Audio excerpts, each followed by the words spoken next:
The Founding Fire, 1771-1865. Prologue, the country that wasn't supposed to exist. History usually pretends nations are born clean. A signature on paper. A flag raised. A speech. A war won. But nations are not born clean. They are born in mud, in hunger, in smoke, and in fear. And the Black Sun Republic, later called by enemies the Shadow America, was not supposed to exist at all. It began as a rumor. A chain of private meetings between men who did not trust the crown, did not trust the church, and did not trust each other. They trusted only one thing: that the world was changing, and whoever understood the change first would rule the next century. They did not yet call themselves a republic. They called themselves the Committee of Continental Security ****. And they had a symbol. Not a proud eagle. Not a crown. Not a cross. A sun. Black. A sun that promised warmth, but also warned of eclipse. Chapter 1, the year of quiet violence, 1770. In 1770, the coastal colonies lived with a constant low hum of tension. The Crown's officials collected taxes like hunters collecting skins. Merchants smiled in public and cursed in private. Dockworkers fought soldiers in taverns. Printers hid pamphlets under floorboards. And in Boston, where the air smelled like salt and wood smoke, a boy named Elias Mercer watched a redcoat punch his father in the mouth. His father, Jonah Mercer, did not fight back. He didn't even speak. He simply held the man's eyes. And when the soldier finally walked away, Jonah wiped blood from his lip and said to his son, "Remember that face. Not because you hate him, because one day you'll understand why he did it." Elias did not understand. He only felt anger. And anger, in those years, was a kind of fuel. Chapter 2, the Boston Night, 1770. The Boston Massacre was not a massacre in the modern sense. It was a street riot. Snow in the air. Men shouting. A line of soldiers cornered, afraid. Then the shots. Then bodies. Then silence. The Crown called it self-defense. The colonies called it murder. But the men who would later form the Black Sun Republic called it something else. A proof of concept. They watched the public reaction like scientists watching an experiment. They saw how quickly fear turned into outrage. How quickly outrage turned into propaganda. How quickly propaganda turned into recruitment. They learned an important lesson. The public doesn't need truth. The public needs a story that makes them feel righteous. This lesson would shape the Republic for centuries. Chapter 3, the Printers' War. Before the Revolution became a war of muskets, it was a war of ink. The most dangerous man in the colonies was not a soldier. It was a printer. Pamphlets spread like disease. Arguments traveled faster than ships. Names became symbols. In Philadelphia, a young printer named ***Silas Greer became famous for a paper called The Continental Lantern. It published rumors, accusations, and stories about the Crown's cruelty. Some were true. Many were exaggerated. A few were completely invented. But all of them were effective. Greer was not loyal to truth. He was loyal to the outcome. And one night in late 1770, a stranger visited Greer's print shop. The stranger wore a simple coat and carried no weapon. He placed a sealed envelope on Greer's table. Greer hesitated. "Who are you?" The stranger answered, "A man who believes this continent will be free. And a man who believes freedom is not enough." Greer opened the envelope. Inside was a symbol drawn in black ink. A sun. Black. Greer frowned. "What is this?" The stranger replied, "The future." Chapter 4, the First Committee, 1771. The first committee meeting happened in a warehouse outside New York. No banners. No speeches. No official record. Just a circle of men in dim light. Merchants. Lawyers. Former soldiers. A preacher. A banker. And one woman. Her name was Margaret Hale, ***. History would later try to erase her. But in the earliest days, she was the sharpest mind in the room. Margaret Hale did not talk like the men. She didn't use grand language. She spoke like a surgeon. "If we revolt and win," she said, "we will become weak the moment the crown is gone. Because the only thing uniting these colonies is hatred." One man scoffed. "So what do you suggest? We stay loyal?" Margaret shook her head. "No. We win. But we build something beneath the revolution. A spine. A machine. Something that doesn't rely on emotion." Another man asked, "What kind of machine?" Margaret answered, "A hidden state." The room went quiet. The preacher whispered, "That sounds like evil." Margaret looked at him coldly. "No. It sounds like survival." And in that moment, the Black Sun Republic was born, not as a country, but as a plan. Chapter 5, the first rule of the Black Sun. They created rules. Not laws for citizens. Rules for themselves. They called them the first principles ****. They were written on a single page, burned at the edges so no one could trace its origin. The principles were simple. 1. The Republic must survive, even if the people do not understand it. 2. The Republic must control its own narrative. 3. No foreign power may ever again dominate the continent. 4. Internal division is the greatest threat. 5. The committee must never be fully exposed. The last principle was underlined twice. Because they knew, if the public discovered a hidden machine beneath their freedom, the Republic would be hated. And yet the machine was necessary. So they accepted a contradiction that would define them. They would defend freedom by secretly limiting it. Chapter 6, the tea that became a weapon, 1773. The Boston Tea Party was not just a protest. It was theater. The committee understood theater. They encouraged it. Not publicly. Quietly. They financed it. They supplied disguises. They ensured witnesses. Because rebellion needs symbols. And nothing becomes a symbol faster than a dramatic act. When men dressed as Mohawk warriors threw tea into the harbor, they weren't just destroying property. They were sending a message. Not to the crown. To the undecided colonists. You can't sit on the fence anymore. The crown responded with punishment. The intolerable acts. And the committee smiled in the shadows. Because punishment creates martyrs. Chapter 7, the man who hated kings. In 1774, a former British officer named Caleb Wren arrived in the colonies. He was tall, quiet, and had eyes like a man who had seen too much. Caleb had served in the 7 Years' War. He had watched officers sacrifice men for glory. He had watched the crown treat soldiers like disposable tools. He had come to hate kings. But he did not love democracy either. He believed people were foolish.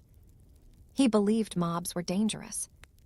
He believed the only stable system was one where power was controlled by those who understood it. The committee recruited him immediately. They didn't need another idealist. They needed a strategist. Caleb Wren became the committee's first true spy master. He created networks. He created codes. He created rules of secrecy that would last for centuries. And he introduced the committee's most dangerous doctrine. A republic cannot survive if it tells the truth about itself. Chapter 8, Lexington, Concord, and the First Lie, 1775. When the first shots were fired at Lexington and Concord, history called it the start of the Revolution. But for the committee, it was something else.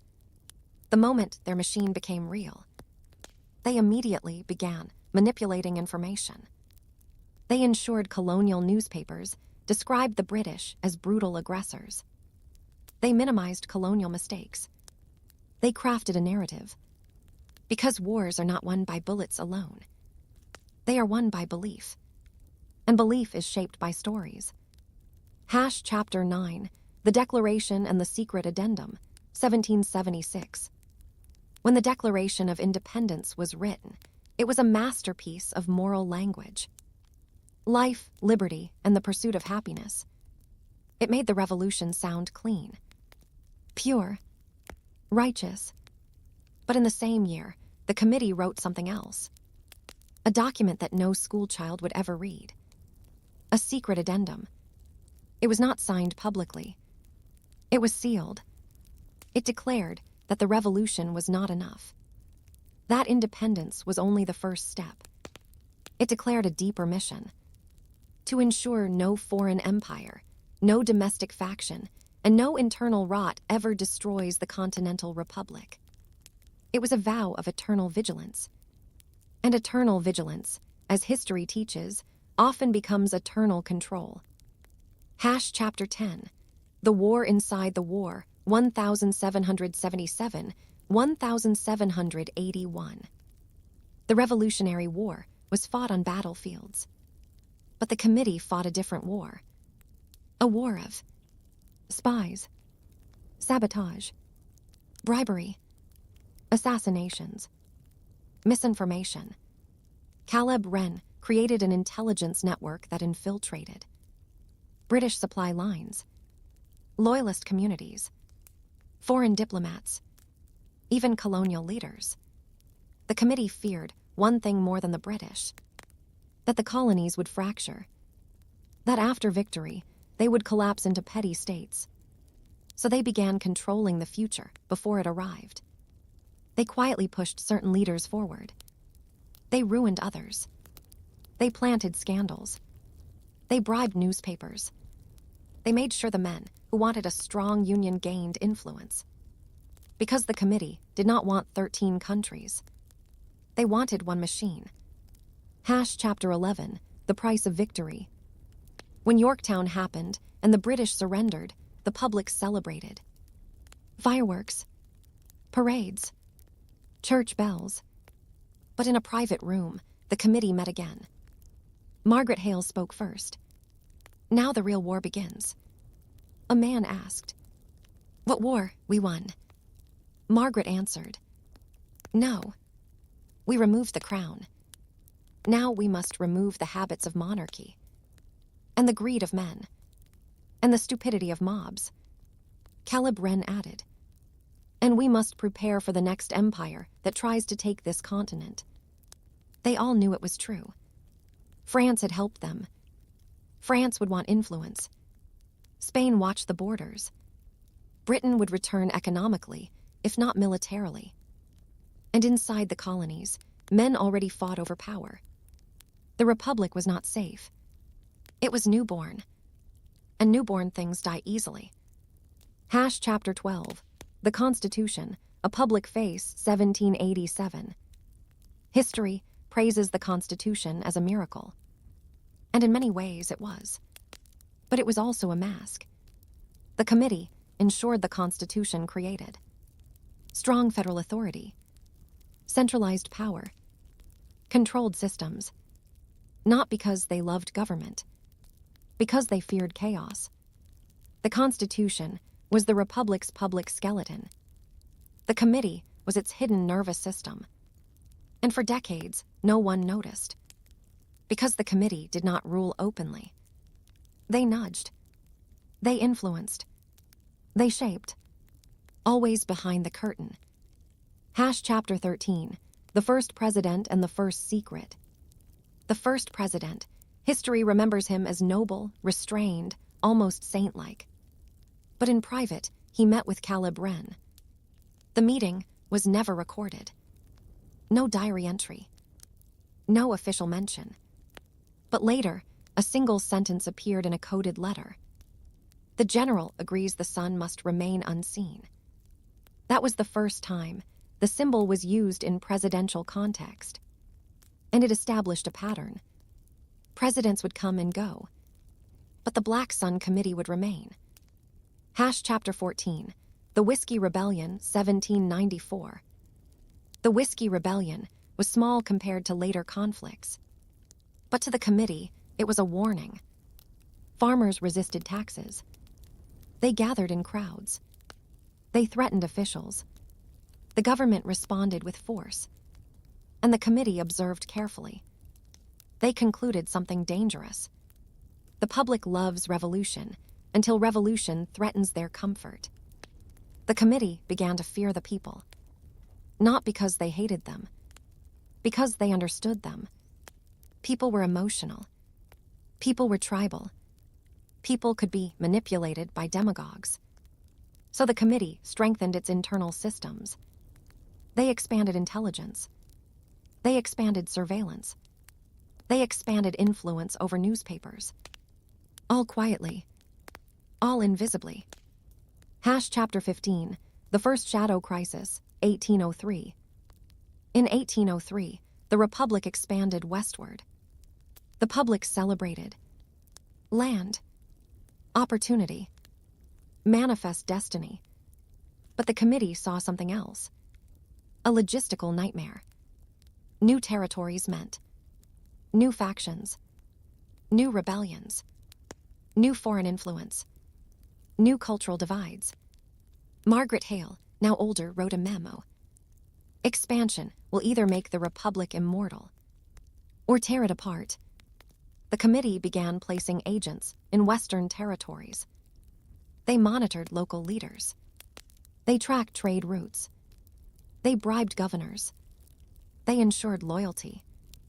Because the Republic's future was not on the coast anymore. It was in the vast interior. Chapter 16, The First War of Narrative, 1812. When war with Britain erupted again, the public called it national pride. But the committee called it the First War of Narrative. Because the real battle was not just ships and soldiers. It was public belief. If the Republic lost confidence, it would fracture. So the committee used every tool. Patriotic newspapers, songs, speeches, manufactured scandals against anti-war leaders. They shaped public opinion like clay. And the war ended with the Republic intact. Not victorious in every sense, but alive. Chapter 17, The Great Contradiction, Slavery. No republic can claim freedom while holding chains. And from the beginning, slavery was the Republic's deepest wound.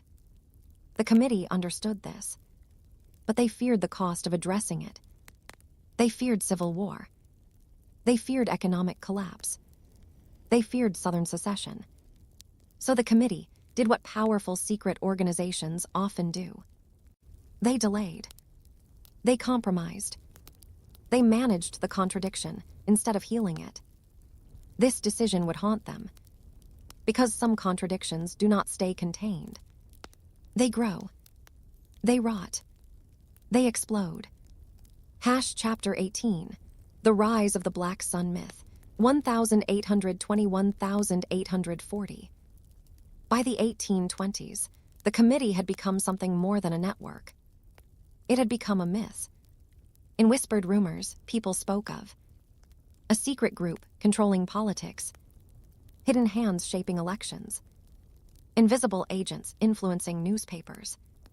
Most dismissed it as paranoia, but some believed, and a few sought to join. The committee began recruiting more aggressively. They created ranks, codes, initiation rituals, not because they loved secrecy, because secrecy creates loyalty, and loyalty creates power. The Black Sun became a shadow institution. Chapter 19, The Frontier and the Blood Price. Westward expansion was sold as destiny, but it was also violence. Indigenous nations were displaced. Wars were fought. Treaties broken. Settlements burned. The committee did not create this violence, but they used it. They saw the frontier as a proving ground. They recruited men hardened by war, men who had done terrible things and could not return to normal life. These men became perfect agents because they were already morally compromised. And morally compromised people rarely betray secrets. Chapter 20. The machine grows, 1840–1860.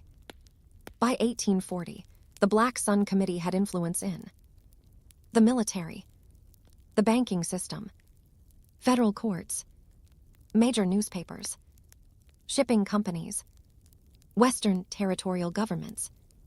They did not control everything, but they controlled enough.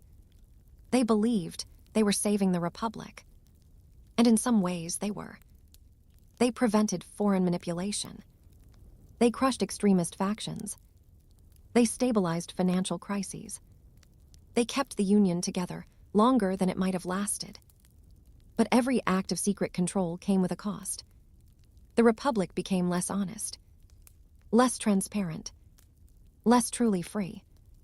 Chapter 21. The Civil War looms. By the late 1850s, the Republic was cracking. Slavery was no longer manageable. It was a fire. Northern industry demanded modernization. Southern elites demanded preservation.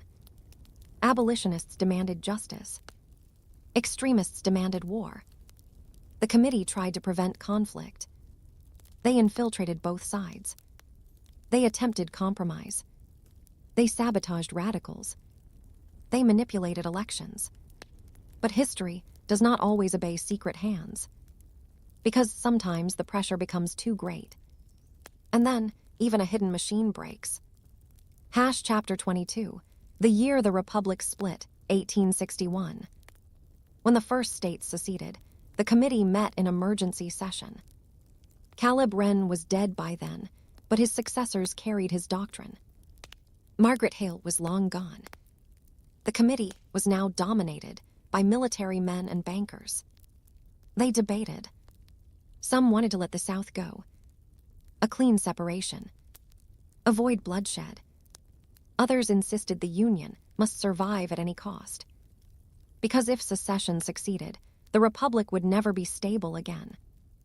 In the end, they chose war, not because they loved it, because they feared the precedent. And so the Republic marched into its bloodiest chapter. Chapter 23. The Committee's Dirty War, 1861–1865.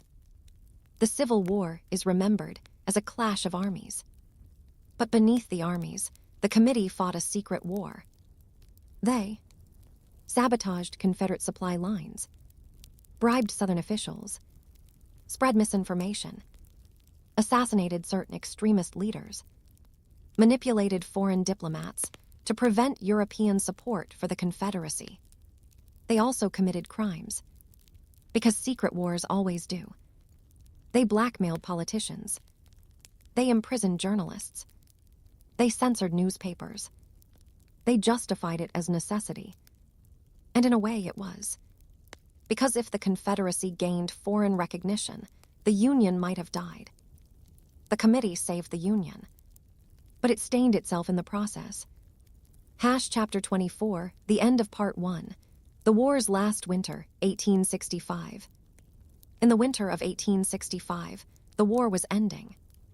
The South was starving. The North was exhausted. The Republic was bleeding. And the committee faced a terrifying question. What happens after victory? Because winning the war was not the end. It was the beginning of a new struggle. Reconstruction, industry, race, power. The Republic would not return to innocence. It would become something else. And the Black Sun Committee, now deeply entrenched in government, would have more influence than ever. As the final shots faded, a committee agent wrote a line in his report. The Union survives. The sun remains hidden. The next century belongs to us. Chapter 25. The day after the war, April 1865. When the war ended, people expected peace to feel like relief. Instead, it felt like silence after an explosion. Cities that had survived the war now held veterans who couldn't sleep. Southern towns held widows who stared at empty porches. Freedmen walked roads with no maps and no money. Factories in the North waited to see whether the government would keep buying steel. And in Washington, D.C., the government celebrated victory publicly. While privately, the Black Sun Committee moved like a surgeon in a burning building. Because the committee knew something the public didn't want to admit. A war can end without the country healing. And when the country doesn't heal, the next war is already beginning. The Civil War had proven the Republic could be broken. That single fact terrified the committee more than any foreign enemy ever had. They believed in one sacred idea. The Union must be permanent. If it wasn't, the continent would become a playground for empires again. Chapter 26, The President Who Would Live. In April 1865, the Republic had a president who was becoming something rare in American history. A leader who might actually change the moral direction of the nation. The committee did not all agree on him. Some admired him. Some feared him. Because he was honest in a way that threatened the committee's methods. Honest men are dangerous to secret organizations. Not because they're evil. Because they are unpredictable. And unpredictability is chaos. Then the assassination happened. History blamed a fanatic. A lone actor. A dramatic tragedy. But inside the committee, a quiet war began immediately. Not over who did it. Over what it meant.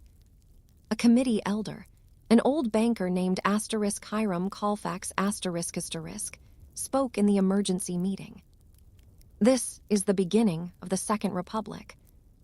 A younger agent asked, "What does that mean?" Colfax answered, "It means the Republic will never again be naive. The age of innocent leaders is over." Chapter 27, Reconstruction, The Public Plan and the Hidden Plan. Reconstruction was presented to the public as a moral mission. To rebuild the South. To reintegrate states. To protect freedmen. To punish traitors. But the committee had a different priority list. Their priorities were: 1. Prevent a second secession. 2. Destroy the Southern elite's ability to finance rebellion.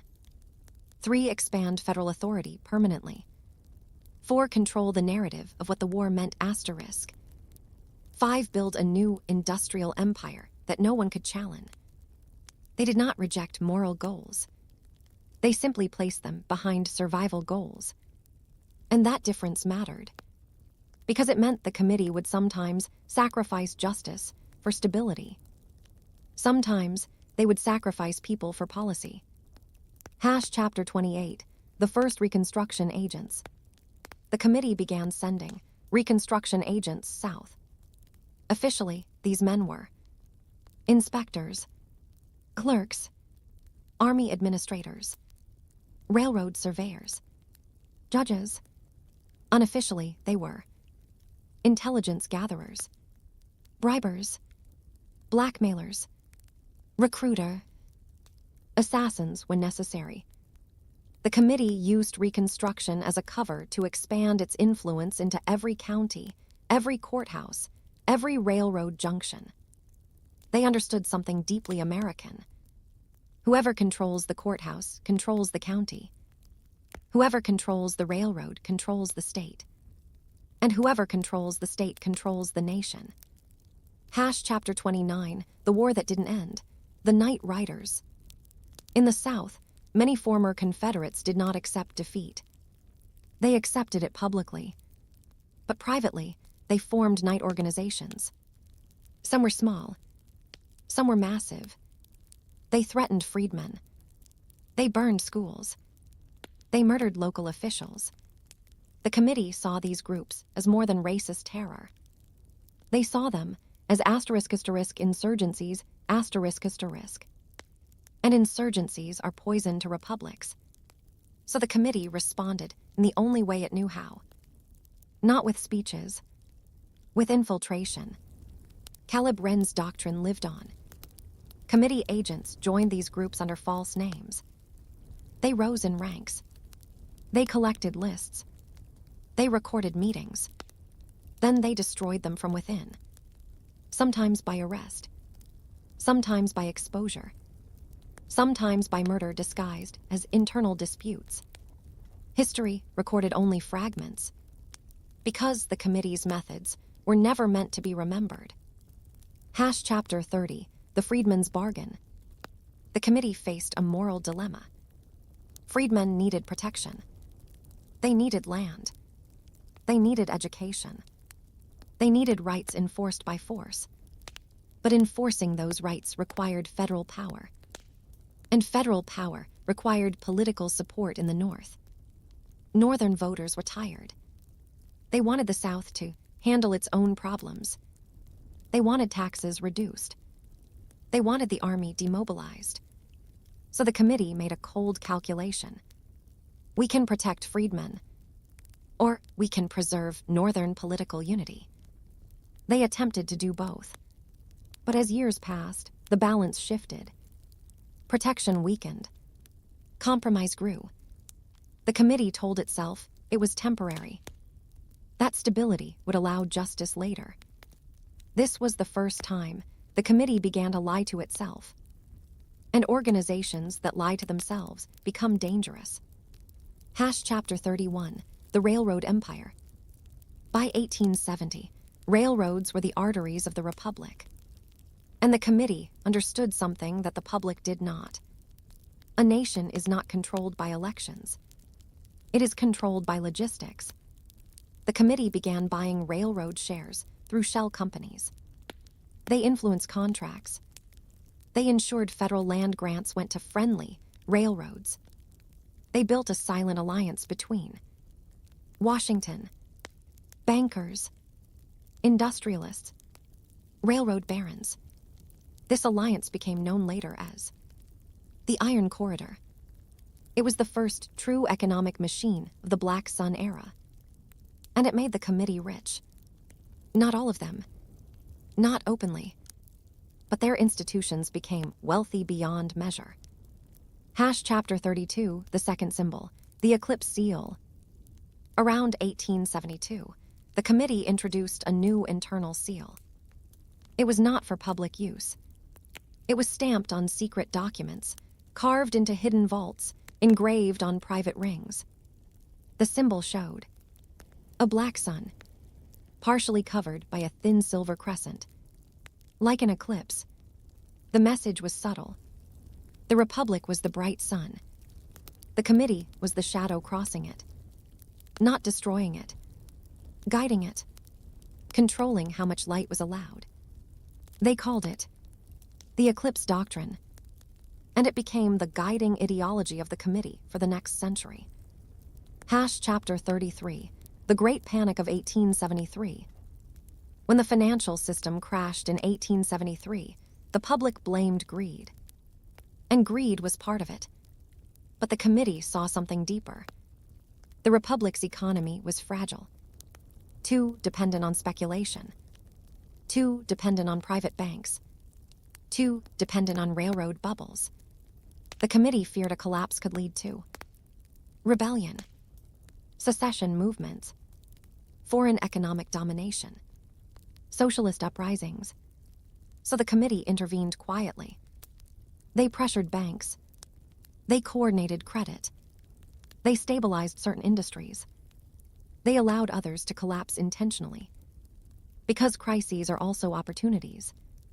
A committee memo from that year stated, "A panic is a fire. We must decide what burns and what survives." That line became infamous inside the committee because it revealed the truth. They were no longer simply protecting the Republic. They were shaping it. Chapter 34, The New Enemy, Labor. By the 1880s, the Republic faced a new threat. Not the South. Not Britain. Not France. Not Spain. The threat was internal. Labor. Factories had grown. Cities had exploded. Immigrants poured in. Workers lived in crowded housing. Children worked in mills. Men died in mines. The public narrative celebrated progress. But the streets smelled like sweat and smoke. And workers began organizing. Strikes spread. Unions formed. Radical ideas arrived from Europe. Some demanded fair wages. Some demanded revolution. The committee feared one thing above all: that the Republic would fracture into class war. So they did what they always did. They infiltrated. They manipulated. They divided. They used moderate unions against radical ones. They funded friendly labor leaders. They destroyed the dangerous ones. Chapter 35, The Haymarket Shadow, 1886. When violence erupted around labor protests, history remembers it as a tragedy. But the committee saw it as a warning shot. Because the public reaction was not sympathy. It was fear. Fear of immigrants. Fear of radicals. Fear of anarchists. The committee realized the public can be made to accept repression if they are frightened enough. So the committee began expanding its internal security apparatus. They strengthened ties with local police. They created federal coordination groups. They developed early surveillance methods, mail monitoring, informant networks, secret arrest lists. The Republic was becoming modern. And modern states, the committee believed, required modern control. Chapter 36, The Rise of the Gilded Families. By 1890, a handful of families controlled unimaginable wealth. Railroads, steel, oil, banking, shipping. Some of these families were independent. Some were deeply intertwined with the committee. The committee did not own them, but it guided them. It protected them. It ensured they supported the Republic's stability. In return, these families funded universities, newspapers, political campaigns, charitable foundations. Many of these foundations were real. They built libraries, hospitals, schools, but they also served as legal shells. Money moved through them like water through pipes. And the committee used that money to fund its shadow operations. Chapter 37, The Woman the Committee Couldn't Replace. Margaret Hale had been gone for decades, but her absence was felt more strongly as time passed. The committee's early leaders were philosophers and strategists. They understood history. They understood human psychology. But the new generation was different. They were bankers, industrialists, military officers. They were efficient, but they were less wise. They began to confuse. Asterisk power with asterisk purpose asterisk. Margaret's writings were kept in a private vault. Agents read them like scripture. One line became especially important. If the hidden state ever forgets why it exists, it will become the very tyranny it claims to prevent. The committee quoted this line often, and ignored it even more often. Chapter 38, The First Black Sun President, 1892. In 1892, a president entered office who was not simply influenced by the committee. He was one of them. Not officially, not publicly, but privately, he had taken the Eclipse Seal oath. He was known inside the organization as President Harrow. That was not his real name. It was his committee name. And his presidency marked a turning point, because now the committee was no longer behind the government. It was inside it. Directly, systematically, quietly. The Republic still held elections, still held debates, still argued in Congress. But the committee had achieved its dream. A permanent spine beneath the state. Chapter 39, the end of Reconstruction and the beginning of the Shadow Century. By 1895, Reconstruction was effectively over. Federal troops withdrew. Southern states regained local control. Freedmen's rights were attacked through laws and violence. The public looked away. The North focused on industry. The South focused on rebuilding its social hierarchy. And the committee focused on the next century. Because now, the Republic faced a new world. Industrial competition. Global empires. Rising Germany. Rising Japan. European colonial expansion. A new era of war. The committee believed the 20th century would decide everything. They prepared. They expanded. They modernized. They became what they had always feared. A state within a state. Chapter 40, the final scene of Part 1, 1895. In 1895, a committee meeting was held in a newly built vault beneath a private bank in New York. The room was modern. Electric lights. Steel doors. Telegraph lines. A far cry from the warehouse meetings of 1771. An elder spoke. We began as revolutionaries. Now we are guardians. A younger man asked. Guardians of what? The elder smiled faintly. Of the Republic. And of the future. Then he placed a new document on the table. It was a plan. Not for war. Not for rebellion. For global influence. For foreign intelligence. For economic domination. For the shaping of the 20th century. It was titled The Continental Century Program. And stamped at the bottom was the eclipse seal. A black sun, crossed by silver shadow. The Continental Century, 1895-1945. Chapter 1, the new century's first lie, 1895-1901. When the 20th century arrived, most Americans believed they were entering a modern age of peace. Electric lights, telephones, steel skyscrapers, factories humming like machines of destiny. The newspapers called it progress. The politicians called it prosperity. But inside the Black Sun Committee, the mood was different. They did not see peace. They saw a battlefield being built. Because progress does not reduce conflict. It only changes the weapons. In 1896, a committee report warned, the next wars will not be fought only with armies. They will be fought with money, information, and industry. This was the committee's greatest strength. They understood the future early. They always had. But understanding the future creates a temptation.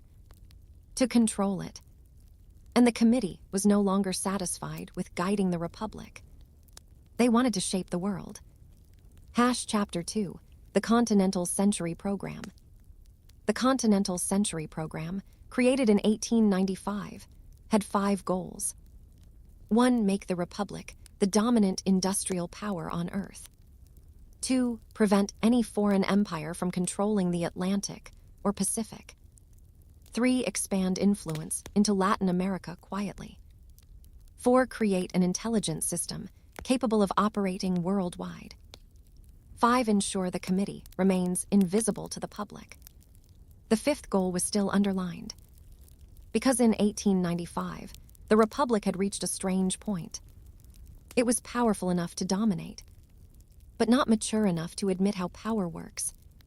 The public still believed in clean heroes, clean wars, clean history, and the committee knew. If Americans saw the true machinery of empire, they might reject it. Or worse, they might demand it be used against their political enemies. And then the Republic would collapse into tyranny openly. So the committee kept the machine hidden. Even from many presidents. Even from Congress. Chapter 3, the Spanish War that wasn't about Spain, 1898. In 1898, the Republic went to war with Spain. History calls it the Spanish-American War. Schoolbooks call it liberation. But the committee called it the Atlantic Test. Because the real goal was not Spain. The real goal was proving the Republic could mobilize rapidly, project power overseas, control public narrative, manage colonial possessions. The committee did not invent the war, but it pushed it. It fed newspapers' stories. It amplified outrage. It framed Spain as cruel and weak. Because war is the fastest way to build a modern military identity. And modern military identity was required for the next century. When the war ended quickly, Americans celebrated. They believed it was destiny. The committee believed it was practice. Chapter 4, the first overseas shadows. After 1898, the Republic gained territories. The public debated morality. Some called it imperialism. Others called it progress. The committee did not care what it was called. They cared what it provided. Naval bases, supply routes, intelligence footholds, economic leverage. The committee created trade offices overseas. These offices were not just trade offices. They were early intelligence stations. They recruited translators, local officials, dock workers, bankers, journalists. They began collecting information, not just about enemies, about everyone. Because the committee's philosophy was simple. You cannot defend against what you do not understand. And you cannot understand a world you do not watch. So they watched. Chapter 5, the birth of the Bureau, 1903. In 1903, the committee created its most important institution since the Constitution. It was publicly known as a federal investigative agency, a modern law enforcement body. But privately, it was something else. The Bureau of Continental Security. Inside the committee, they called it simply the Bureau. The Bureau's public mission was fighting crime. Its secret mission was fighting instability.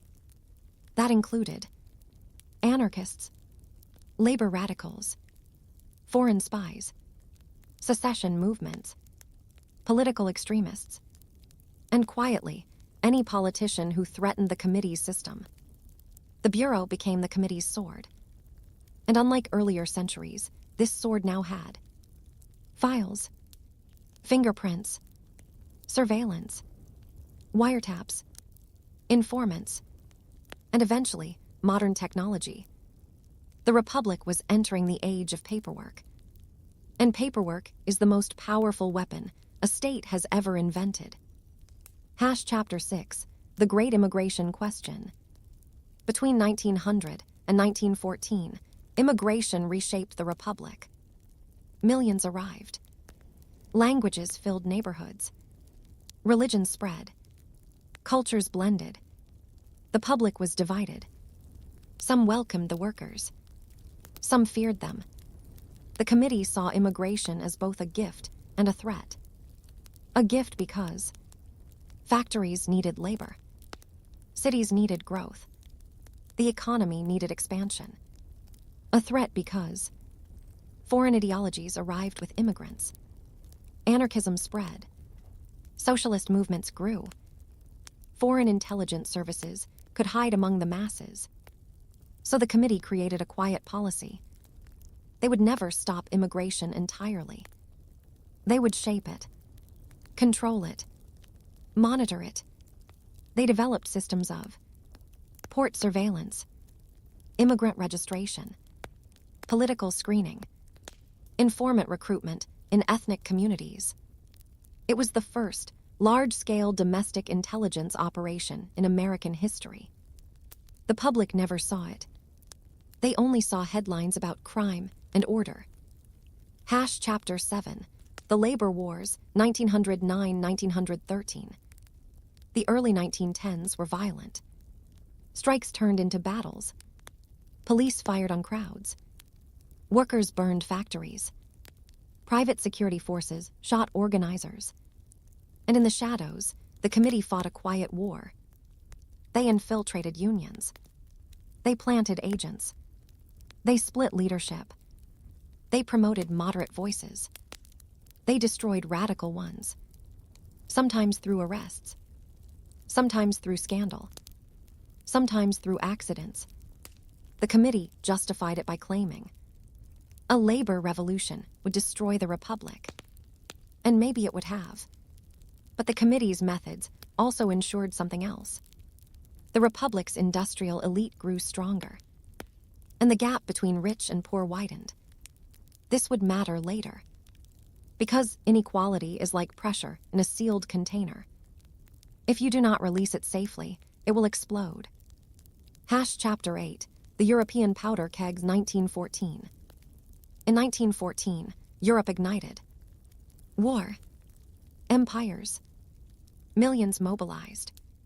The Republic watched from across the ocean. The public argued.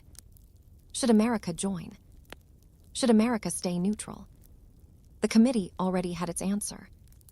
They did not want immediate involvement. They wanted profit. They wanted industry booming. They wanted the Republic to become the arsenal of the modern world. So they pushed neutrality publicly. And privately, they ensured American factories supplied weapons, steel, coal, food, uniforms. The Republic became rich. The committee became richer. But they also knew neutrality would not last. Because if one side won completely, it would dominate the world. And the committee's doctrine was clear. No foreign empire may dominate. So they prepared for entry. On their own terms. Chapter 9, The Committee's World War. When the Republic entered World War I, the public saw it as moral duty. To make the world safe for democracy. To defend freedom. The committee saw it as a strategic necessity.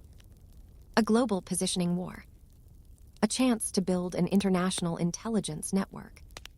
The committee used the war to create overseas spy stations, diplomatic blackmail networks, industrial expansion, propaganda systems, domestic surveillance. For the first time, the committee applied the Eclipse Doctrine globally. They did not just manage the Republic. They managed information in Europe. They bribed officials. They manipulated newspapers. They funded friendly political groups. They destroyed unfriendly ones. It was the birth of American-style covert influence. And it would never stop. Chapter 10, The Propaganda Machine. During the war, the committee created a propaganda apparatus that shocked even some government officials.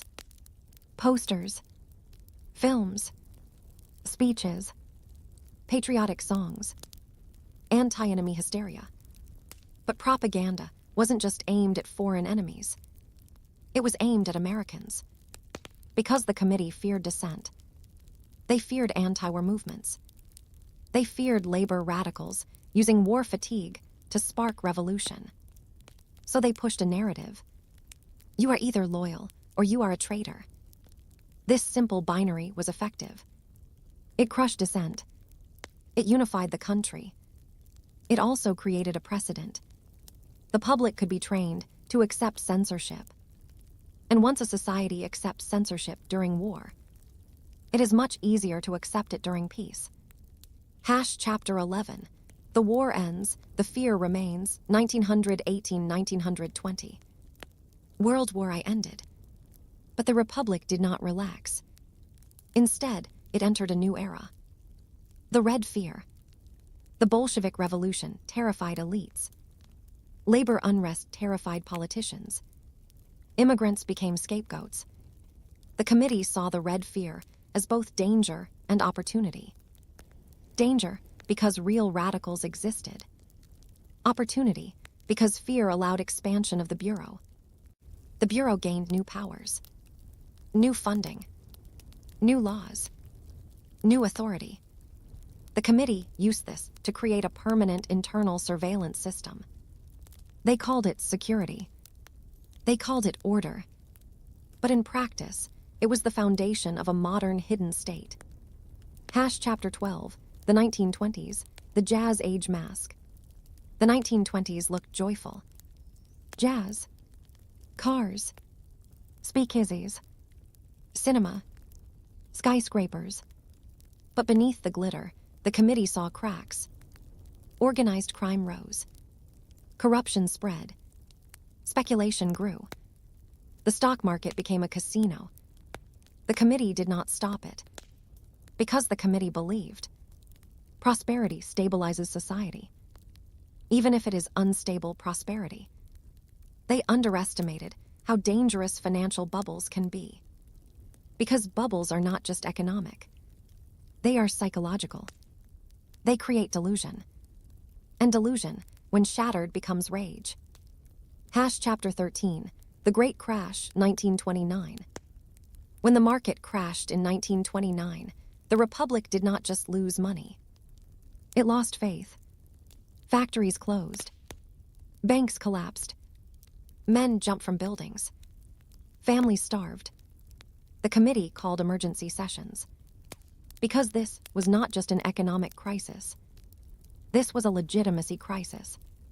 If the public lost belief in capitalism, socialism could rise. If socialism rose, the Republic could fracture.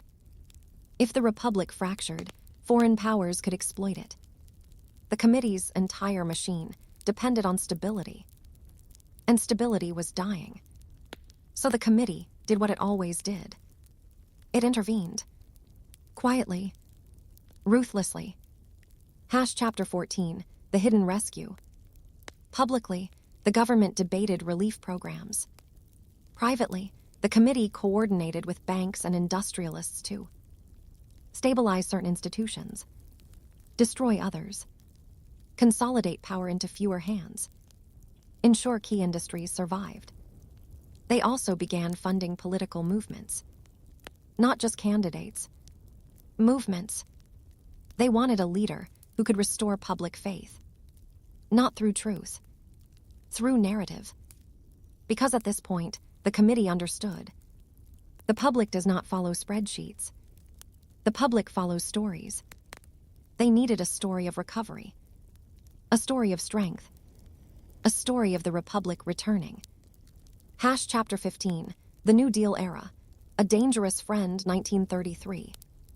When a new president entered office in 1933 with bold reforms, the public celebrated. He promised jobs, relief, regulation, hope. The committee was divided. Some saw him as salvation. Others saw him as a threat. Because strong reformers can do something terrifying. They can make people believe the government works without hidden hands. And if people believe that, they might begin demanding transparency. The committee feared transparency more than dictatorship. Because transparency would expose the machine. Still, the committee tolerated him. Because the alternative was worse. Economic collapse and revolution. So they made a deal. A silent deal. They would support recovery. In exchange, the committee would gain deeper control over federal institutions, expanded intelligence budgets, stronger military-industrial coordination. The New Deal stabilized the Republic and also made it more centralized than ever. Exactly what the committee wanted. Chapter 16, the Rise of Foreign Monsters, 1933-1939. Across the ocean, new powers rose. Dictators, fascism, militarism, totalitarian systems. The committee watched carefully. They studied them like doctors studying disease. They saw how propaganda worked, how fear unified populations, how industrial mobilization created unstoppable war machines. The committee did not admire these systems morally, but they admired their efficiency. And that admiration became dangerous. Because when you admire your enemy's tools, you begin to copy them.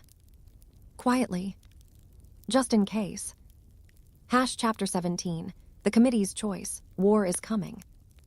By 1939, the committee had already decided. The Republic would enter the next World War. Not immediately. Not publicly. But eventually. Because if Europe fell entirely to one empire, the world balance would break. And balance was the committee's obsession. They began preparing. Expanding shipyards. Expanding aircraft production. Expanding intelligence operations. Recruiting foreign informants. Mapping industrial targets. Planning propaganda campaigns. They were building a war machine. But they needed one thing. Public consent. Because in a republic, war must look voluntary. Even if it is inevitable. Chapter 18, the trigger 1941. When the attack came in 1941, the public reacted with fury. War was no longer a debate. It was destiny. The committee activated its full network. The Bureau expanded overnight. Factories shifted to war production. Propaganda became constant. The Republic became a mobilized giant. And the committee, for the first time in its history, was not just guiding the government. It was driving it. Chapter 19, the War of Industry. World War II was not just a war of soldiers. It was a war of factories. Planes. Tanks. Ships. Oil. Steel. The committee's long preparation paid off. The Republic outproduced enemies. Outbuilt them. Outsupplied them. The committee coordinated with industrial families. They ensured contracts. They ensured logistics.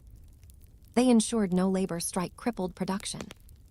They used surveillance, intimidation, patriotic pressure, sometimes even imprisonment. Because in total war, the committee believed the economy is the battlefield, and they were willing to treat workers like soldiers. Chapter 20, the Black Sun's Greatest Secret, 1940 to 1945. In 1942, the committee began its most secret project. A project so dangerous that even many committee members were excluded. It was known internally as Project Helios. The name was ironic. Helios was the sun god. But this sun would not shine. It would burn. The project gathered physicists, engineers, military planners, industrial resources. The public would later know it as the atomic bomb. But the public would never know the committee's full role. Because the committee did not just build the weapon. They built the system that controlled it. They ensured the weapon would never be fully owned by the public government. They created layers of secrecy, chains of command, hidden oversight. They made the bomb not just a weapon, but a political tool, a lever for the post-war world. Chapter 21, Victory and the New World, 1945. When the war ended in 1945, the Republic emerged as the strongest nation on Earth. Europe was shattered. Empires were collapsing. New nations were forming. And the committee met in its deepest vault. The eclipse seal lay on the table. An elder spoke. The continental century is complete. A younger agent asked, "Then what now?" The elder replied, "Now we begin the American century." Chapter 76, the first year of the mirror, 2017. The year after 2016 did not feel like the beginning of the future. It felt like the continuation of a nightmare. America woke up angry. Half the country believed the Republic had been saved. The other half believed the Republic had been stolen. But the Black Sun Committee saw it differently. They saw 2017 as the first year of a new era. The mirror era. Because now reality itself was unstable. People no longer agreed on basic facts. They lived inside separate worlds. Separate news feeds. Separate truths. Separate fears. And the committee understood something terrifying. A divided republic can be controlled forever.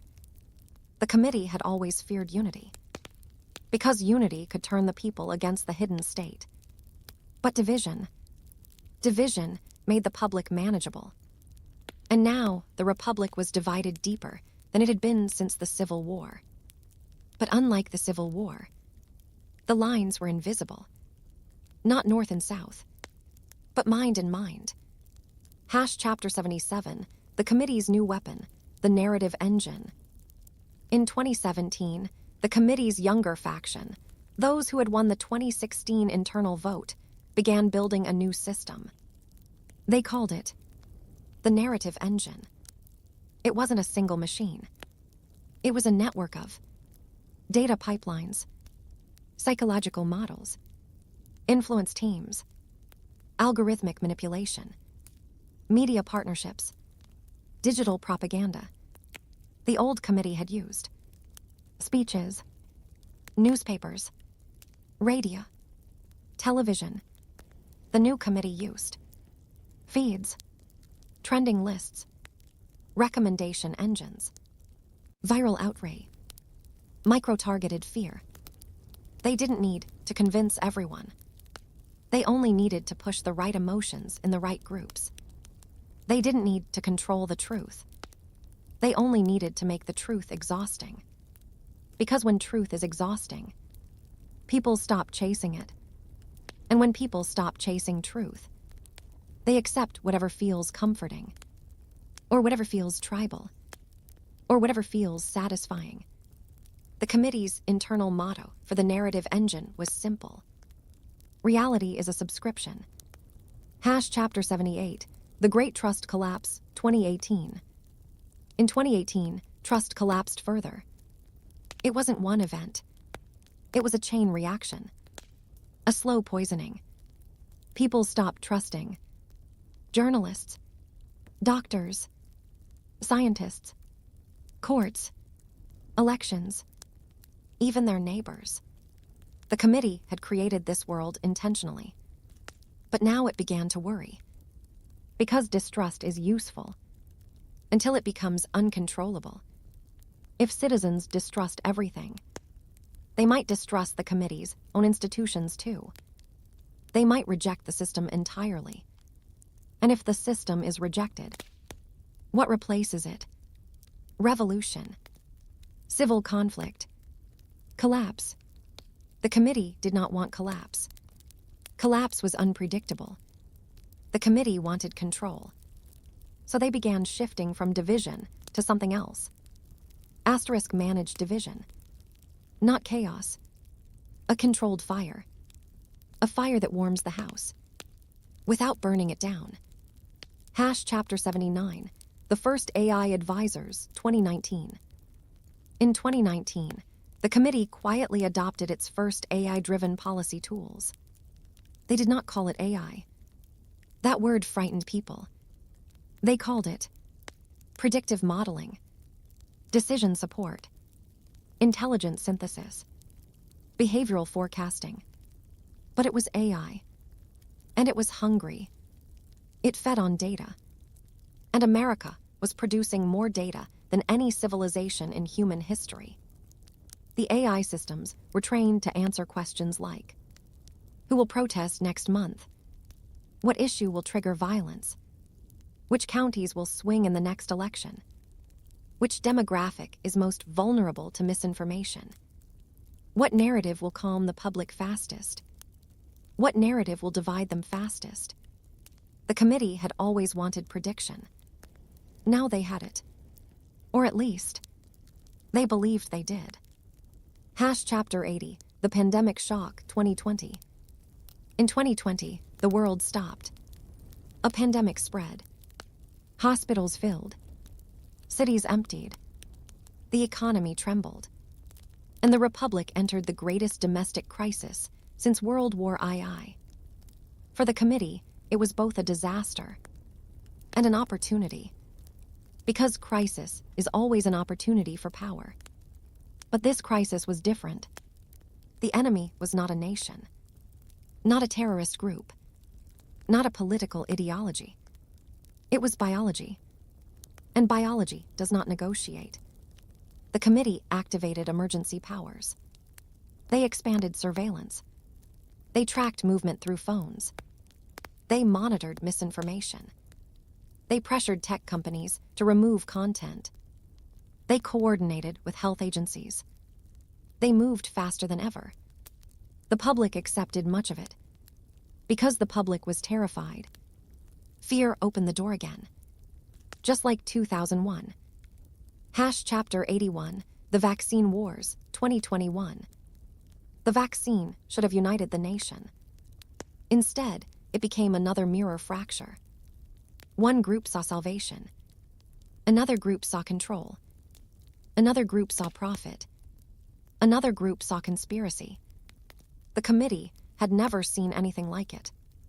Because now science itself was political. The committee attempted to manage the narrative. But social media had become too powerful.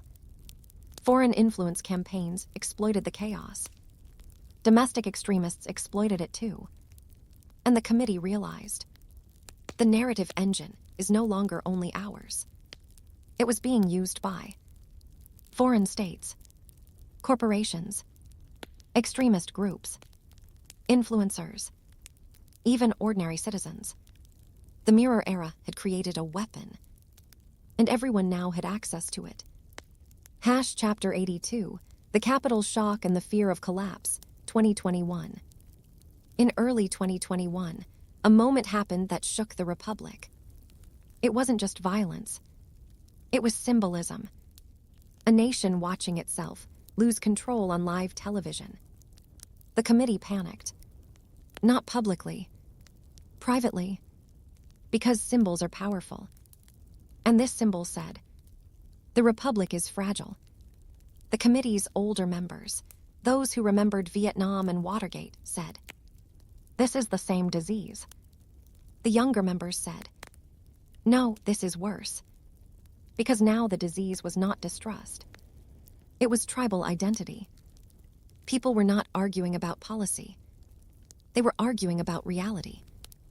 And reality is not negotiable. Chapter 83, The Emergency Upgrade, The Sentinel System, 2022. In 2022, the committee launched its greatest project since the cage. A new system called Sentinel. Sentinel was a fusion of AI surveillance, predictive policing, economic monitoring, social media tracking, behavioral analysis. Its goal was not to arrest criminals. Its goal was to detect instability, to predict unrest, to predict radicalization, to predict collapse. The committee justified it as national security. But Sentinel's real mission was regime preservation. The preservation of the system, not the preservation of democracy. Democracy was now considered a risk factor. The committee did not say this publicly, but internally. The language changed. They stopped saying citizens. They began saying populations. They stopped saying rights. They began saying risk variables. The Republic was being reclassified as a dataset. Chapter 84, The Quiet War with China, 2023-2029.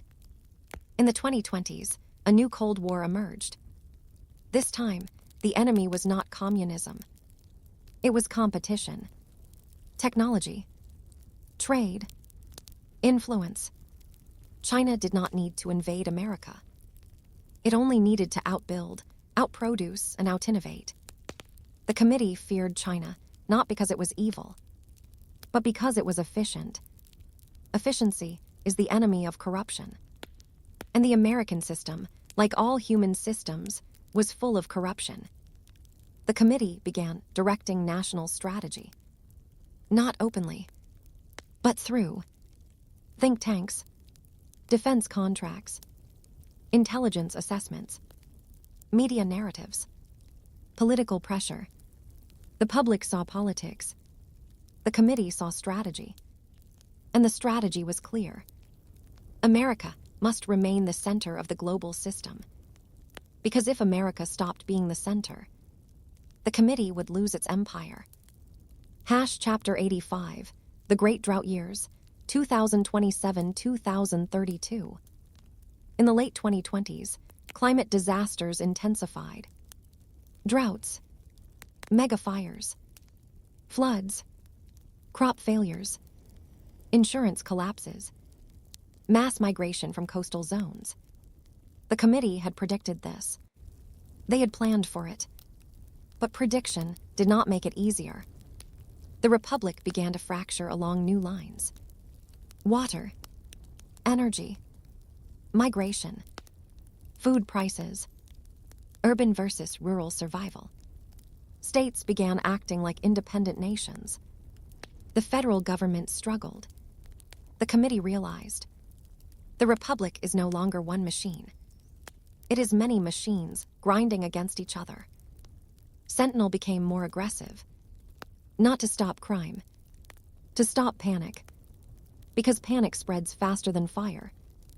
Chapter 86, The Second Great Crash, 2031.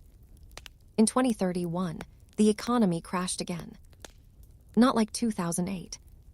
Worse. Because this crash was tied to climate disasters, supply chain breakdown, automation job loss, debt collapse, global instability. Millions lost work. Not temporarily, permanently. Because automation had matured. AI replaced not just factory workers. It replaced accountants, lawyers, designers, coders, analysts, customer service, even journalists. The Republic faced a new reality. A nation where the economy no longer needed most of its people. And when a system no longer needs people, what happens to democracy? Democracy exists because people matter. If people don't matter economically, they become politically disposable. This was the committee's nightmare. And also, its temptation. Chapter 87, The Basic Income Compromise, 2030-2036. The Republic nearly erupted. Protests grew. Strikes spread. Violence flared. The committee feared civil war. So they pushed a solution. A compromise. A massive social program. Universal basic income. Publicly, it was framed as compassion. Privately, it was stability insurance. The committee did not care if citizens were happy. They cared if citizens were calm. UBI became a leash. A soft leash. But a leash. Because people who rely on a payment fear losing it. And fear creates obedience. The committee called UBI the velvet cage. Chapter 88, The Rise of the Corporate States, 2035-2045. By the 2040s, corporations became more powerful than many states. They controlled housing, healthcare, food distribution, energy grids, AI systems, communication platforms. The committee had once controlled corporations. Now it became a partnership, a symbiosis. The Republic became something new, a hybrid empire, part democracy, part surveillance state, part corporate machine. The committee began meeting with corporate leaders as equals, not as regulators, not as overseers, as partners in stability. This was the moment the Republic quietly transformed, not into dictatorship, into something more modern, something harder to define. Chapter 89, The Second Constitution Crisis, 2048. In 2048, the Supreme Court faced the biggest case since the 1800s. It was about digital privacy, AI governance, national security, corporate data ownership. The public demanded limits on surveillance. The committee demanded the opposite. The court ruled in favor of the committee. Not fully, but enough. The ruling created a new legal reality. Citizens no longer own their data. Their data was considered a national asset, a resource, like oil, like gold, like land. This decision ended the old American idea of privacy. Not by force, by law. Chapter 90, The Rise of the Ghost Presidents, 2050-2060. By the 2050s, presidents still existed. Elections still happened. Debates still filled screens. But power had shifted. Presidents became symbols, managers, communicators.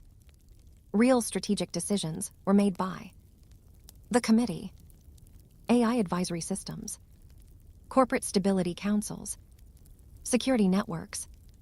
The committee called these leaders ghost presidents, not because they were weak, but because they were not truly in control. The republic had become a machine, and presidents were now the face on the machine, not the hand that moved it.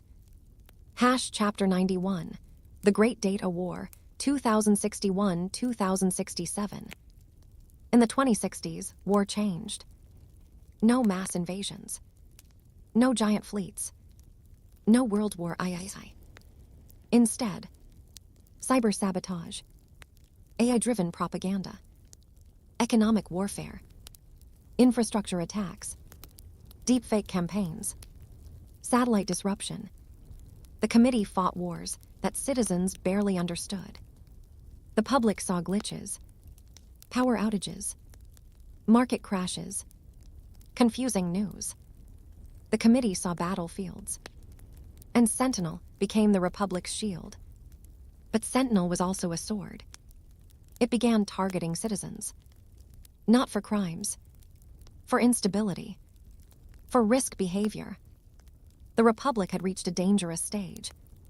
It was no longer punishing actions. It was punishing probabilities.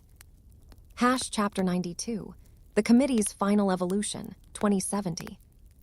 In 2070, the committee officially stopped being a committee. Not publicly, but internally. They renamed themselves the Stewardship, because committee sounded old. And old things get questioned. The Stewardship was presented as a permanent stability institution, a guiding intelligence, a protector of the Republic. The Republic now had something it had never admitted before, a hidden ruling body. They did not announce it. They simply made it normal. By the time citizens realized it, it felt too late. Chapter 93, The Rebellion of the Unplugged, 2075-2082. Not everyone accepted the new republic. A movement rose. They called themselves the Unplugged. They rejected AI governance, data ownership laws, surveillance, corporate state control, UBI dependence. They built communities off-grid. They used paper money. They avoided networks. They refused Sentinel. They refused the mirror. At first, the Stewardship ignored them. But the Unplugged grew, and they became symbolic. A reminder that freedom still existed. And symbols are dangerous, because symbols inspire. The Stewardship launched operations, infiltration, sabotage, propaganda, legal pressure, resource denial. They framed the Unplugged as extremists, as terrorists, as dangerous radicals. Some were, many weren't. But the label worked. It always worked. Chapter 94, The Last Crisis, 2085. In 2085, the Republic faced its final crisis. Not a war. Not an economic crash. Not a foreign invasion. A system failure. Sentinel malfunctioned. Not completely, but enough. A flaw in its AI models caused mass misclassification. Millions of citizens were labeled high risk. Payments were delayed. Travel restrictions triggered. Communication blocks activated. The Republic panicked, because now the cage was attacking its own population. The stewardship tried to fix it, but the system was too large, too interconnected, too dependent, and the unplugged were ready. They seized the moment. They launched a coordinated uprising. Not with guns, with sabotage of networks, power grids, data centers, communication towers. The Republic systems collapsed. And when systems collapse, the modern world collapses. Chapter 95, The Black Sun Falls, 2086. In 2086, the stewardship made a choice it had avoided for centuries. They could restore democracy, accept transparency, dismantle Sentinel, return power to citizens. Or they could crush the uprising, rebuild the cage stronger, become an open dictatorship. They chose neither. They chose a third path. They disappeared. They burned records. They destroyed archives. They shut down networks. They erased themselves. Because the committee had always understood one final truth. Power is safest when it is invisible. And if invisibility was impossible, then vanishing was better than being exposed. The Black Sun did not die in a courtroom. It died in silence. Chapter 96, The Republic After the Black Sun, 2087-2090. After the collapse, America did not become a dictatorship. It did not become a utopia. It became something new. Smaller, regional, human scale. Communities rebuilt. Some states became independent. Some formed alliances. The federal government remained, but weaker. People distrusted centralized systems. They returned to local governance, local energy, local agriculture, local identity. The internet returned, but different, less centralized, more fragmented, more cautious. The age of the giant machine ended. And in 2090, a historian wrote, "The Black Sun Committee did not destroy the Republic. It saved it, until saving it became destroying it." Chapter 65, The Committee Discovers the New Battlefield, The Mind, 2008-2010. After the 2008 crash, America didn't just lose money. It lost trust. The public stopped believing. Banks were honest. Politicians were competent. Media was truthful. The future was guaranteed. And when a republic loses trust, it becomes unstable. The Black Sun Committee had always been able to manage politics through elections, war, fear, patriotism, controlled scandals. But now a new force was rising. A force that didn't require speeches, didn't require laws, didn't require armies. It required only one thing. Attention. Social media platforms grew rapidly. At first, they were harmless. College photos, jokes, music links, family updates. But the committee saw the deeper truth. This is not a communication tool. This is a behavior machine. Social media didn't just connect people. It shaped them. It rewarded outrage. It punished nuance. It amplified fear. And fear was the committee's oldest weapon. But now fear was being manufactured by algorithms, not by the committee. That scared them, because the committee could control governments. But could they control a machine that controlled human emotion? Chapter 66, The Algorithm War.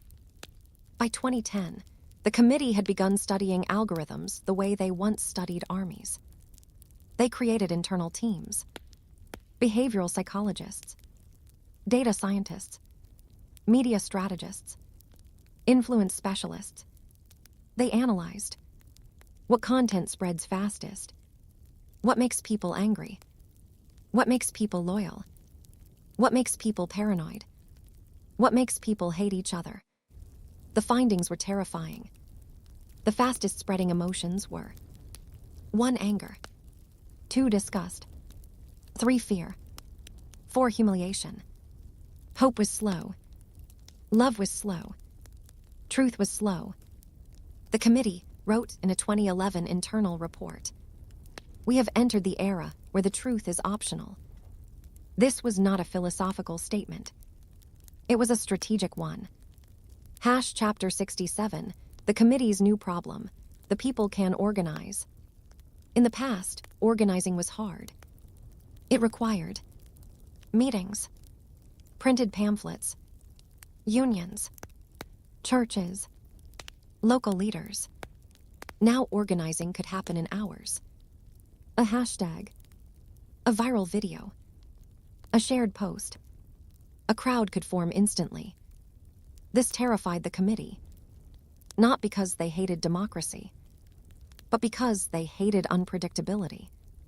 The committee's power relied on predicting the public, but social media made the public unpredictable. A crowd could explode overnight. A movement could rise without leadership. A protest could spread across states. The committee realized, we must shape movements, not just stop them. So they returned to an old tactic, infiltration. But now infiltration was digital. Chapter 68, the birth of the influence cells. The committee began creating influence teams. Not soldiers, not spies in trench coats, people with laptops. They created fake accounts. They entered online spaces. They spread arguments, rumors, conspiracy theories, distractions, division. They didn't always push one ideology. Sometimes they pushed both. Because the goal wasn't to win debates. The goal was to keep Americans fighting each other. Because a divided public cannot unite against the hidden system. This was the committee's coldest strategy. If the people fight, they don't look up. Chapter 69, the new protest wave, 2011-2013. Across America, new protest movements rose. Some were left-wing. Some were right-wing. Some were about money. Some were about race. Some were about power. The committee monitored them all. They infiltrated them all. They learned their language. They studied their psychology. They encouraged their extremes. They discouraged their moderates. Because moderation creates solutions. Extremes create chaos. And chaos is the committee's playground. A senior committee member said, "In the old days, we fought communists. Now we fight the idea of unity." Chapter 70, the surveillance state goes mainstream. By 2013, leaks exposed the true scale of surveillance. The public was shocked. But something strange happened. People were outraged. And then they went back to posting online. Because the system had become convenient. And convenience is stronger than outrage. The committee understood. People will trade privacy for comfort. This was the great victory of the cage. Not force. Not terror. Comfort. Chapter 71, the committee's biggest fear, populism. After 2008, a new political energy rose. Populism. It came from both sides. It was not one ideology. It was an emotion. The system is rigged. And the public was right. The system was rigged. Not always intentionally, but structurally. And the committee had been part of that structure for centuries. Populism threatened the committee in a way communism never did. Because communism came from outside.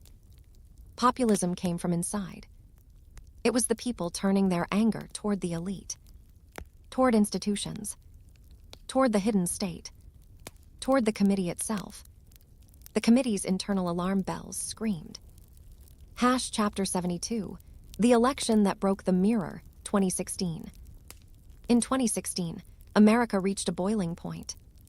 The election was not just politics. It was a national identity crisis. Families fought at dinner tables.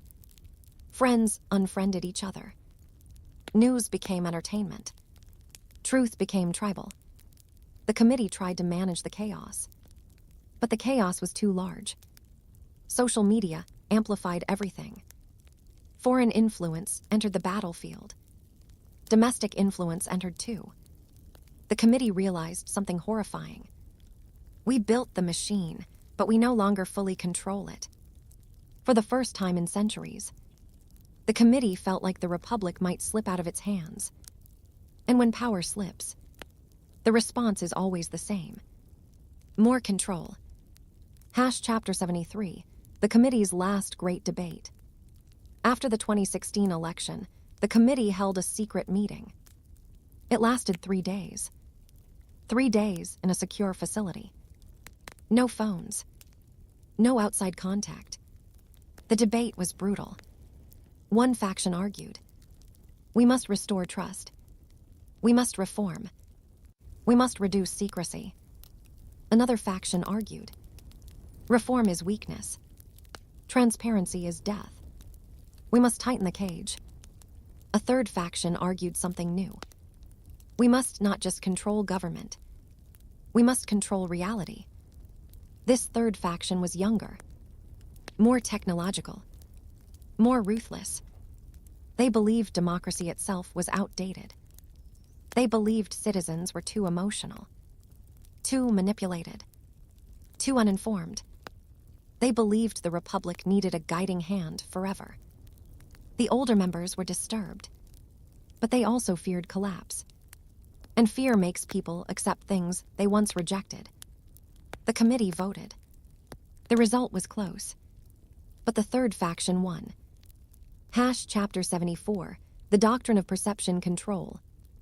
In late 2016, the committee adopted a new doctrine. Not officially, not publicly, but internally. It was called the Mirror Doctrine. The idea was simple. If you can control what people believe is real, you control everything. Elections, wars, markets, laws, culture, reality itself. The committee no longer wanted to merely survive. They wanted to become permanent. A system so deep it could never be removed. A republic with a hidden spine. A hidden brain. Chapter 75, the end of Part 2, for now. By the end of 2016, the Black Sun Republic stood at a crossroads. The committee had built the cave, expanded surveillance, created influence networks, partnered with tech giants, shaped foreign policy, shaped domestic politics. But now the public was angry, distrustful, divided. And division is dangerous, because division can lead to collapse, or it can lead to something else. A strongman, a dictator, a civil fracture, a new revolution. And the committee knew. The next era would decide the fate of the republic. The 2020s were coming, and history was about to accelerate. Chapter 39, the committee learns a new language. Data, 1975-1979. In the late 1970s, America changed in a way most people didn't notice. Factories began to close. Jobs began to shift. Cities that once glowed with steel and smoke began to dim. To the average citizen, it felt like inflation, unemployment, rising crime, political chaos. To the Black Sun Committee, it felt like something else. Transition. The committee had always survived by adapting. It had survived kings, revolutions, civil war, global war, and nuclear fear. Now it faced a new kind of battlefield. Information. And information was becoming a resource more valuable than oil. The committee's analysts started using a phrase that sounded boring, even silly. The future belongs to systems, not armies, not speeches, not flags. Systems, banks, computers, telecommunications, satellites, supply chains, media networks. And the committee understood a secret truth. If you control systems, you don't need to control people directly. People will obey the system automatically. Chapter 40, The Church Committee Scare, 1975-1976. After scandals in the early 1970s, Congress held investigations into intelligence abuses. The public watched hearings. They heard about domestic spying, infiltration of activists, illegal operations, secret programs. For a moment, it looked like the committee might finally be exposed. But the committee had existed since the 1700s. They had survived worse than hearings. They did something brilliant. They let the public see enough to feel satisfied. A controlled confession. A political sacrifice. A public purge of a few programs. And behind the scenes, the committee moved the most sensitive operations into deeper layers. They created private contractors, unofficial partnerships, off-the-books funding channels, legal loopholes. In other words, they didn't stop. They upgraded. Chapter 41, The Contractor Revolution. In the early Cold War, the committee had relied heavily on government agencies. But government agencies are visible. They have budgets. They have oversight. They have paperwork. Private contractors were different. Private contractors could work quietly, hide operations behind business, avoid public records, employ people who weren't technically government employees. So the committee began outsourcing secrecy. It was one of the most important moves in Black Sun history. Because once secrecy is outsourced, it becomes permanent. Even if presidents change, even if Congress changes, the machine continues. Chapter 42, The 1980 Turning Point, The Return of Confidence. In 1980, America elected a leader who promised strength. After Vietnam, after scandal, after inflation, the public wanted confidence. The committee wanted something else. Permission. Permission to rebuild power. Permission to expand defense spending. Permission to re-enter global confrontation. Permission to operate with less shame. The new era felt like sunlight after a storm. But it was not pure sunlight. It was the black sun. Bright, blinding, and dangerous. Chapter 43, The Secret War Expands, 1980-1988. The 1980s were loud. Patriotic speeches, military parades, movies about heroes, flags everywhere. But the committee's real work happened in quiet rooms. They funded foreign militias. They trained insurgents. They sabotaged rival governments. They influenced elections abroad. They built networks of influence that would last decades. And they did it with an ideology that sounded noble. We are fighting for freedom. But freedom was not always the outcome. Sometimes the outcome was dictatorship. Sometimes the outcome was chaos. Sometimes the outcome was civil war. But the committee didn't measure success by peace. They measured success by control. Chapter 44, The Poison Victory. By the late 1980s, the Soviet Union began weakening. The committee celebrated. It looked like America had won. But the committee's older members warned. The collapse of an enemy creates a vacuum. Vacuum invites new threats. And new threats are harder to predict. The committee had spent 40 years learning how to fight communism. Now communism was dying. And the committee feared something terrifying. What if the public stops being afraid? Because fear was the committee's fuel. Without fear, the public might demand smaller military budgets, fewer intelligence programs, less surveillance, more transparency. And transparency was the committee's enemy. Chapter 45, The Internet Seed, 1980–1991. In the 1980s, the Internet was not yet the Internet. It was a military and academic network, a strange experiment, a system to connect computers. But the committee saw it instantly, not as a technology, as a weapon, because the Internet would do two things. 1, it would connect people. 2, it would track people. The public would focus on connection. The committee would focus on tracking. Committee engineers wrote a private report in 1986. The future citizen will voluntarily live inside the network. Voluntarily. That word mattered, because voluntary surveillance is the strongest kind. Chapter 46, The First Digital Files. The deep files had once been paper. Folders, cabinets, rooms full of documents. Now they became digital. And digital files had advantages. Easier to store, easier to copy, easier to hide, easier to search, easier to weaponize. By 1989, the committee had begun creating the first digital profiles on thousands of Americans. Not just criminals, not just radicals, normal citizens, people with influence, people who might someday become influential. This was the start of the *** predictive republic. Chapter 47, The Fall of the USSR, 1991. In 1991, the Soviet Union collapsed. The world watched history change. The public believed, we won, the Cold War is over.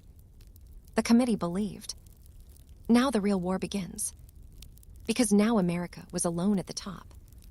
And being alone at the top is dangerous. It creates arrogance. It creates overreach. It creates resentment. And resentment creates enemies. The committee began searching for the next threat. They didn't want peace. Peace was unpredictable. Peace reduces budgets. Peace weakens control. They needed a new enemy. Chapter 48, The Gulf War. The Television War, 1991. The Gulf War was fast. It was clean on television. Smart bombs. Night vision footage. Explosions like fireworks. The public saw victory. The committee saw something more important. * media control. For the first time, war was packaged like entertainment. And the committee realized, if war can be packaged, then public opinion can be managed. They began developing strategies to embed journalists, control footage, shape narratives, limit civilian images, create a heroic story. War was no longer just violence. It was a product. Chapter 49, The New American Myth, 1992–1995. By the early 1990s, America felt unstoppable. The economy improved. Technology boomed. The public believed in progress. The committee quietly rewrote its doctrine. The old doctrine was, contain communism. The new doctrine became, contain chaos. Because chaos could be anywhere. Any failed state. Any terrorist group. Any economic crash. Any mass migration. Chaos was a perfect enemy. It was endless. And endless enemies justify endless control. Chapter 50, The Soft Empire.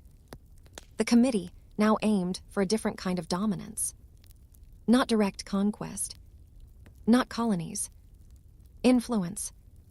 They built the ** soft empire using global finance, trade agreements, cultural dominance, media exports, technology companies, military alliances, This empire did not fly flags over cities. It flew contracts. It flew loans. It flew satellites. And because it looked peaceful, it was harder to resist. Chapter 51, the committee's quiet victory.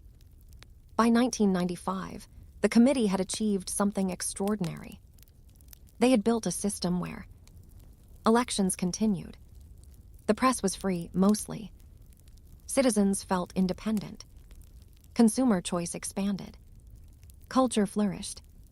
But underneath, the committee had access to surveillance, data, intelligence networks, media influence, corporate partnerships, global covert reach.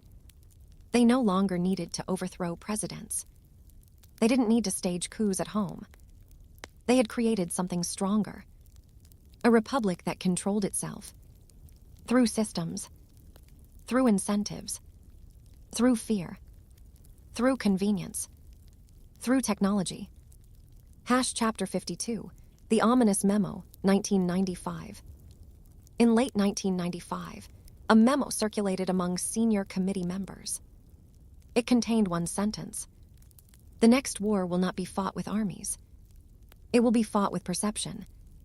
Perception, reality itself. What people believe, what they fear, what they trust, what they doubt." The committee had spent 2 centuries controlling politics. Now it would attempt something far more ambitious. Control truth. Classical The Black Sun Republic.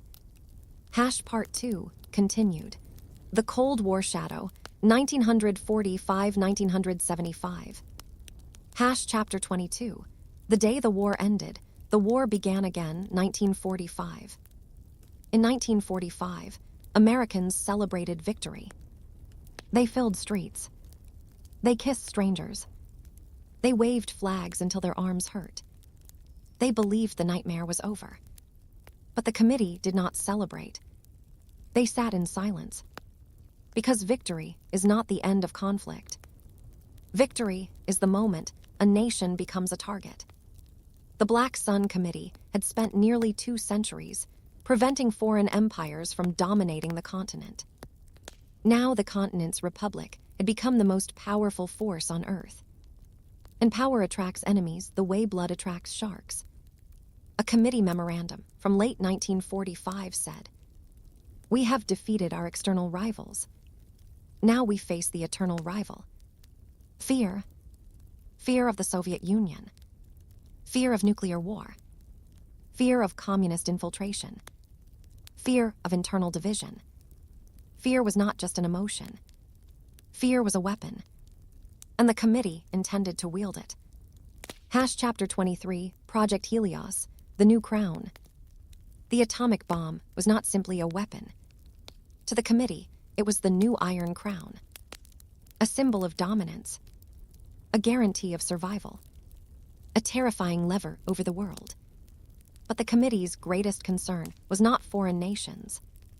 It was democracy. Because democracy has a weakness. People vote based on feelings. And nuclear weapons cannot be managed by feelings. So the committee created a doctrine around Helios. 1, the weapon must never become a partisan tool. 2, the public must never fully understand its power. 3, control must remain inside the hidden state. 4, if necessary, elected leaders must be restrained. This was the most radical shift in committee history. They were no longer just shaping politics. They were limiting it. Chapter 24, The New Intelligence Empire, 1947. In 1947, the Republic reorganized its security system. Publicly, it was framed as modernization. Privately, it was the committee's greatest victory since the Constitution. A new global intelligence agency was formed. It would be presented as a tool to fight foreign threats. But it was designed with a second mission: to ensure the committee could influence global events without congressional oversight. The committee called this era the Age of the Invisible War. Because now the Republic would fight not with declarations, but with covert actions.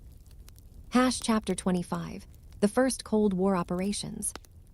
The first operations were small, funding friendly politicians abroad, bribing unions in Europe, spreading propaganda, destroying communist influence through quiet sabotage. The public did not see these actions. They saw speeches about freedom, but the committee's methods were often identical to what they claimed to oppose. Because in covert war, morality becomes flexible. The committee justified it with a brutal line. If we lose, morality will not matter. This line would become the excuse for decades of secret violence. Chapter 26, the committee's new religion, containment. Containment became the public doctrine. Prevent communism from spreading. But inside the committee, containment meant something deeper. Prevent any ideology from threatening the American system. Not just communism. Anything. That included radical labor movements, civil rights groups that became too disruptive, anti-war movements, nationalist movements abroad that resisted American influence, even reformers inside the government.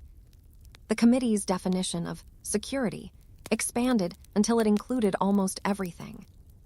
And when security includes everything, freedom shrinks. Chapter 27, the loyalty years, 1948-1954. In the early Cold War, fear became policy. Loyalty oaths, blacklists, investigations, careers destroyed, families ruined. The committee did not invent the paranoia, but it encouraged it. Because paranoia made the public accept surveillance, and surveillance made the committee stronger. The Bureau expanded its domestic files. Universities were monitored. Hollywood was monitored. Union leaders were monitored. Newspaper editors were pressured. The committee's internal motto for this period was simple: no cracks. Because cracks become fractures, and fractures become collapse. Chapter 28, the Korean lesson, 1950-1953. The Korean War was the first major test of Cold War strategy. It was limited war, a war without total mobilization, a war fought far from American soil. And it revealed a terrifying truth. The Republic could be dragged into endless conflicts. The committee feared that endless war would exhaust the economy, fracture the public, empower radicals, create cynicism toward government. So the committee began shaping not just war policy, but public psychology. They funded patriotic messaging. They managed press coverage. They discouraged anti-war sentiment. They learned how to keep a war going without letting the public feel it too much. This would matter later. A lot later. Chapter 29, the coup era begins 1953. In 1953, the committee approved a new kind of operation. Not sabotage, not propaganda, not funding politicians. Regime change. A foreign leader, elected, popular, nationalist, threatened American economic interests. The committee labeled him a communist sympathizer. The label did not need to be true. It needed to be effective. They funded opposition groups. They bribed military officers. They spread rumors. They staged chaos. Then they installed a new leader. A leader who was brutal, but friendly. The operation was declared a success. The committee celebrated because they had discovered something intoxicating. You can control the world without occupying it. This became the committee's favorite tool.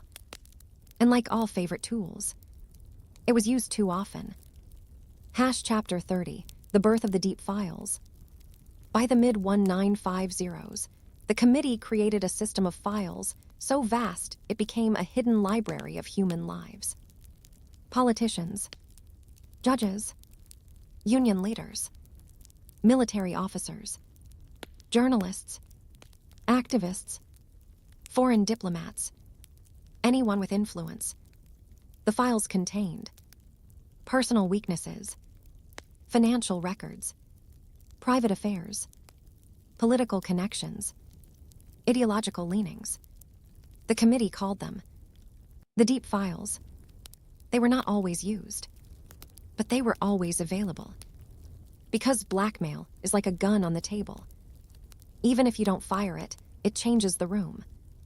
Chapter 31, The Civil Rights Dilemma, 1954-1965. Civil rights was the greatest moral test since slavery. And the committee's response was divided. Some members believed civil rights was necessary for legitimacy. The Republic could not preach freedom abroad while denying it at home. Others feared civil rights would destabilize the South and spark violence.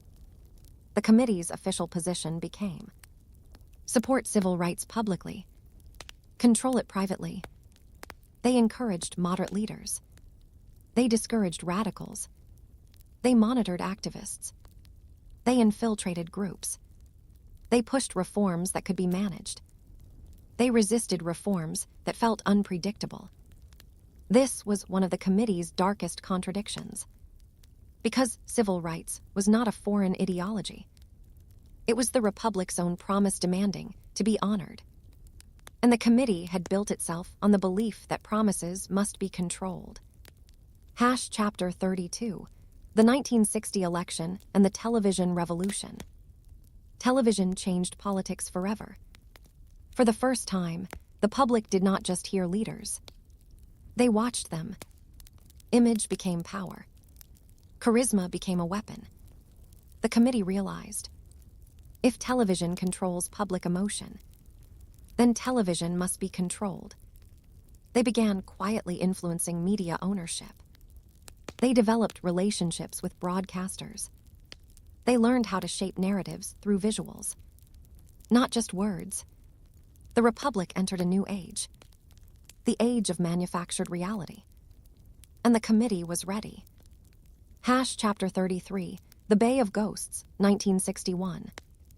In 1961, the committee approved an operation to remove a hostile leader close to American shores. It was meant to be fast, clean, a quick victory. Instead, it was a disaster. The operation failed publicly. The world watched. The Republic looked incompetent. The committee was humiliated. But humiliation did not make them humble. It made them more secretive, more paranoid, more determined. They responded by expanding covert power. Because if they could not succeed publicly, they would succeed invisibly. Chapter 34, The Missile Week, 1962. In 1962, the world nearly ended. Missiles, nuclear threats, ships in the ocean, a week of quiet terror. The public remembers speeches and diplomacy. But inside the committee, the crisis created a permanent shift. They concluded, the president is too vulnerable to emotion. The public is too unstable. The military is too aggressive. So they created an internal emergency protocol, a protocol that allowed the committee to override certain communications, control information, restrict military actions, even isolate political leaders if necessary. This protocol was never officially written into law.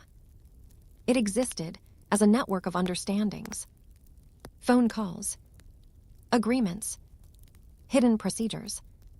It was the closest the Republic ever came to admitting a hidden state existed. Chapter 35, Vietnam. The War That Ate the Republic, 1964-1975. Vietnam was not just a war. It was a slow poison. The committee initially supported escalation. They believed communism must be contained. They believed credibility mattered. They believed withdrawal would signal weakness.